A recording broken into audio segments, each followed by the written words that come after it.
Can we start with injury update? First on Dennis Sirkin. I understand it's hamstring, but that presumably means it's going to be more than a few weeks on the sidelines. Yeah, probably 2 or 3 weeks more.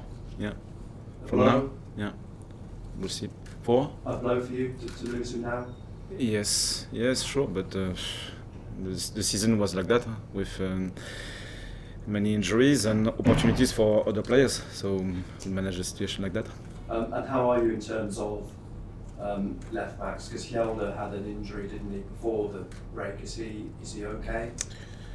He shouldn't be available for Saturday. So next week.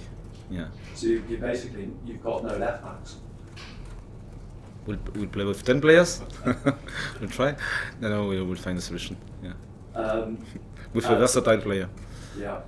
Ballard as well is still a few weeks away.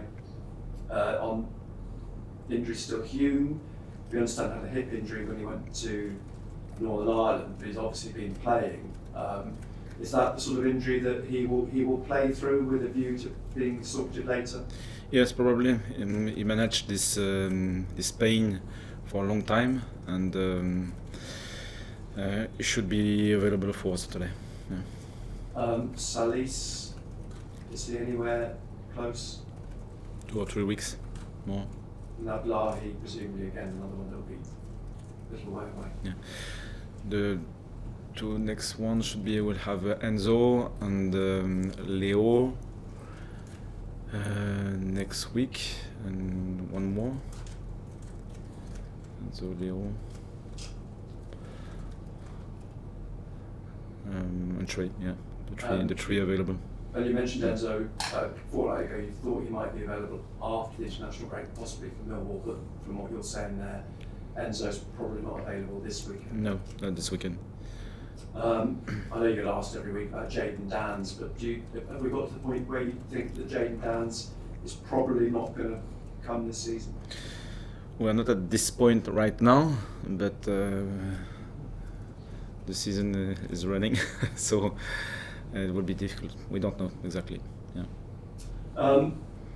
Going back to the Coventry game, then difficult after the game, I think, to assess where things had gone wrong in the sort of cold light at the moment. And having watched it back and analysed it, where do you think things went awry at Coventry? Yeah, we were disappointed and angry, like our fans, after the game, because it wasn't really Sunderland on the pitch. It's clear. We looked exhausted and tired. I think for me it was the main reason. We were really good so far. So after 38 games, it wasn't a huge surprise. It wasn't a comfortable feeling, sure, but it's not unusual for a team like us, young, very young, with many injuries, a small core of the group. So for me, it was more an accident because tactically, the mindset of the team, of the players, were okay. So it was just a question of performances, and sometimes the level can drop, and you don't have only one explanation. But it was the case for most of the players on the pitch. What do you think physicality has been an issue as well? Coventry were very physical in the sense they closed you down very quickly. Sunderland seemed to struggle with that side of the game. Yes, but it's a question of freshness, I think, because we managed this kind of team before. Without this physicality, we have some players who can be competitive in that part of the game, but as a team we showed before that it was possible. So I think Coventry were good, to be fair, and they played very good football. They were ready for that fixture. We were not, and it was a punishment and a good reminder for the rest of the season. As you say, it was a good reminder. I mean, were you a bit concerned about not being ready for it, because you know how punishing some teams can be in this division? Not really worried because it's not unusual. I repeat, it wasn't a good feeling. It's really clear, and we were disappointed, we were angry, I repeat. But at the same time, we still have 10 points more than Coventry at this stage of the season, so it means something after 38 games. And so we are still in a really good position, and now we have to open a new chapter, and this chapter will be very interesting, and we'll need everyone involved in that state of the season, and to build a strong momentum, to be at our best form, best shape for the last stage. Yeah. Do you think it's important not to overreact? I mean, earlier in the season, not that long ago, Sheffield United lost 3-0 at home to Hull. These results happen. Yeah, sure. And it's how you react. Yeah, exactly. And we showed good reactions after defeats so far. So I'm not really worried. And because this is like a marathon, we spoke a lot about ups and downs we can have during a season. So we had more ups than downs, really. So it's always repeat a bad feeling, but this league requires resilience, and I think we are in this part of the dynamic, and I think that we have the resources to react. Are you minded in any way to maybe change the formation? I mean, you have spoken in the past about possibility of playing the 5 at the back, 3 at the back, with the 2 up front. Not really at this stage of the season, because I think we built strong foundations in this 4-4-2, 4-3-3, and the knowledge of the team is now really strong, and it's more about reinforcement and belief and adjustments around this structure than changing everything for me.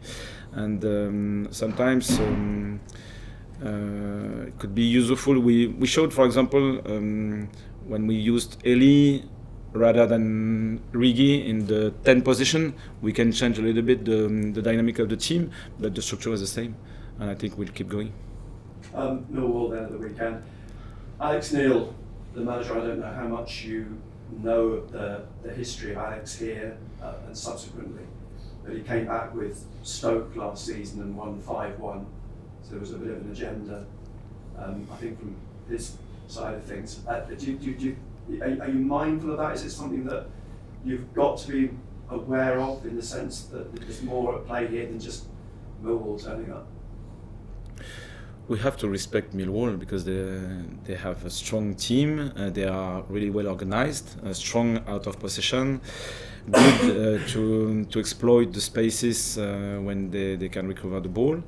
And it will be a tough game again. So for me, the main focus is always us.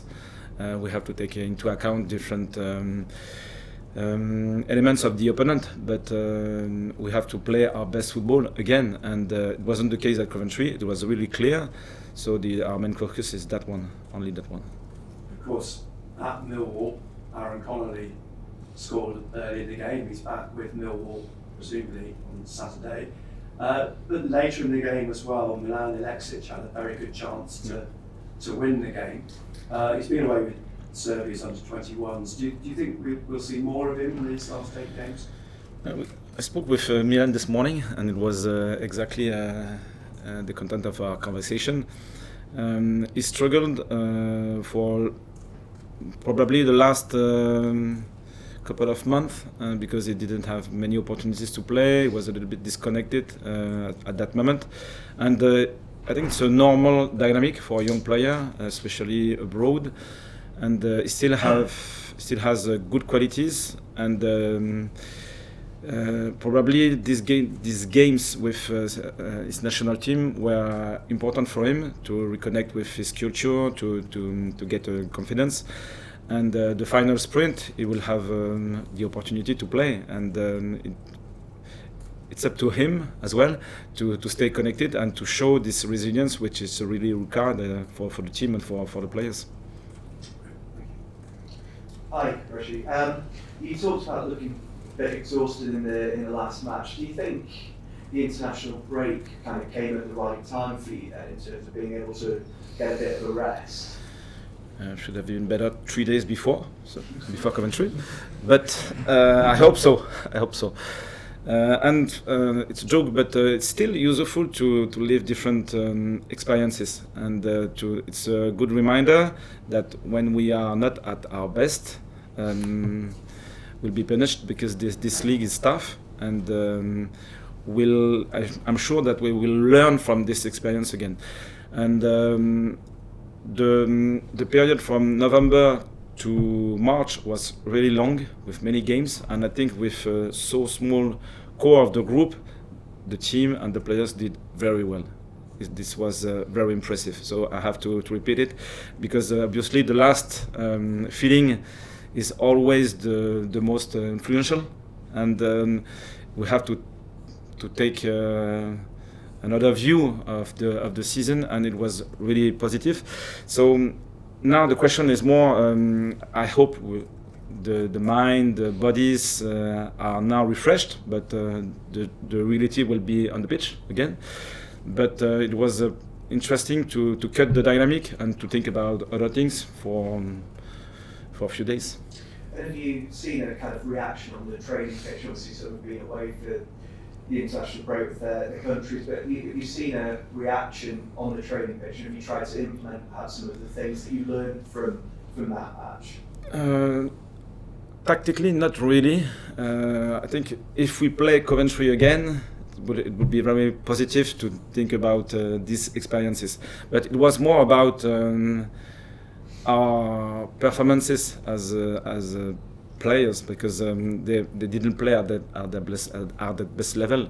So we worked on during these 2 weeks on the connection with the ball, connection, the pleasure, the enjoyment, because I think this is, for this part of the season, the freshness is the most important thing, and we don't have to push too much about our mistakes, but what we were able to do, repeat it, and go again. Are you worried sort of that you might have lost some momentum with that last match? Not really, because for example, if we win against Millwall, it's possible at home. For the last 5 games, we'll have an average of 2 points per game, so it's a good momentum. No, I'm not worried about that. Have you still very much got your sights set on automatic promotion places? Do you think that's still realistic? It's still possible, but we need a strong momentum and mistakes from our opponents, so it's not just about us. It's a question of mistakes from our opponents, and so far they were really impressive, so I don't know. What exactly are you expecting Millwall to do on Saturday? I expect a tough game, because I know that Millwall will be very well organized with a strong PPDA, so they press well. They are really well organized to recover and to use our mistakes. And it will be a championship game again, with high intensity, high tempo, an unpredictable scenario. So it's always a question of our good qualities. If we can reach the level we showed before, I think we can manage this game properly. And there's quite a few reports about various teams interested in Chris Rigg. Have you heard from any of those clubs? West Ham, Man U and Spurs seem to be interested, or have you spoken to Chris himself about it? Not at all. But it's positive for the club, it's positive for Riggy as well, because it shows that he did well so far, and he's really well connected with Sunderland. So for me, his main focus will be with us. No worries. And the same question really about Joe Bellingham. Man United have been quite strongly linked. Again, have you had any communication from their side or with the player at all? No, not really. I think they are really mature. They are young, but really mature, because they didn't show so far any weaknesses about their involvement in the club project. And I think for young players, it's not obvious, it's not easy. Because if you lose just 1 second your mind, the consequences on the pitch will be huge, and so far they were still connected. So they are really impressive. Thank you very much. Regis, how does it compare the experience having an international break, having all that time off the back of a win to off the back of a disappointing loss? New experience, and I think we learned from the last international breaks how to manage this period, and we used different setups, and we decided to break down this period in small periods, and I think it was positive, and we didn't take into account the last game, because I think we just have to delete this experience and we'll use again later, but now it wasn't important to talk too much about this experience, and then just to try to focus on what were our pillars to be at that level and to refresh the team, to get them pleasure, enjoyment, and ready to face new challenges. Given that obviously several of the squad go off on international duty, are you at all reluctant to do lots of tactical work, because of course those big players will miss out on perhaps any new developments that you come up with? Yeah, it was light from that point of view. It was more connected with a pre-season restart to refresh, to get the first pillars of the game model, I think, and it worked well so far, but I repeat, the reality will be on Saturday.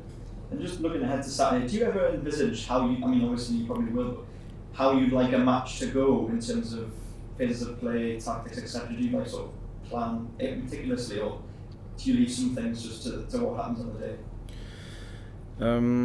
For the game against Millwall, especially? Yes, and just in general as well. After every game, we produce a full analysis of the video. So after that, we try to find the main purposes we have to develop during the next week. And for me, at the minute, I think the knowledge of the team is now clear, but according to the opponent, we can have to focus more on specific topics. And for example, against Millwall, probably their restarts will be more often direct rather than short passes. In that condition, the focus will be to settle a strong block and to be very clear how we will deal with the structure, the first contact, the second contact, and so on, rather than pushing on the man-for-man setup higher up the pitch. So it's more about this question. So we can anticipate some problems, and then we can focus on different areas.